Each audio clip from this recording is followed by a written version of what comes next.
জামালপুরে আওয়ামী লীগের সভাপতি ও প্রধানমন্ত্রী শেখ হাসিনার স্বদেশ প্রত্যাবর্তন দিবস পালিত হয়েছে।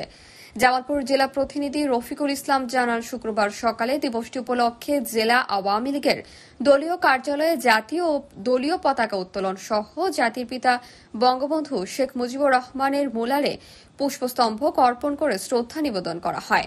পরে পৌর আওয়ামী লীগের আয়োজনে জেলা আওয়ামী লীগের দলীয় কার্যালয়ে আলোচনা সভা অনুষ্ঠিত হয়। সভায় পৌর আওয়ামী লীগের সভাপতি মোহাম্মদ মাসুম রেজা রহিমের সভাপতিত্বে ও সাধারণ সম্পাদক পৌর মেয়র সানোয়ার হোসেন সানুর সঞ্চালনায় প্রধান অতিথির বক্তব্য রাখেন জামালপুর জেলা আওয়ামী লীগের বিপ্লবী সভাপতি অ্যাডভোকেট মোহাম্মদ বাকি বিল্লাহ। এ সময় জেলা আওয়ামী লীগের সাধারণ সম্পাদক বিজন কুমার চন্দ্র, জামালপুর ৫ সদর আসনের সংসদ সদস্য আবুল কালাম আজাদ সহ আরও অনেকে বক্তব্য রাখেন।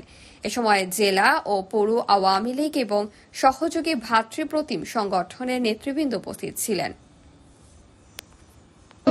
বঙ্গবন্ধুর সাম্প্রদায়িক মৌলিক রাজনীতিকে আমরা সামনে এগিয়ে নিয়ে যেতে চাই। বঙ্গবন্ধু বাংলার ভাষায় স্মার্ট বাংলাদেশ নির্মাণের পক্ষে এটি হচ্ছে প্রধানমন্ত্রী শেখ হাসিনা মন্ত্র, প্রধানমন্ত্রী শেখ হাসিনা ম্যাজিক।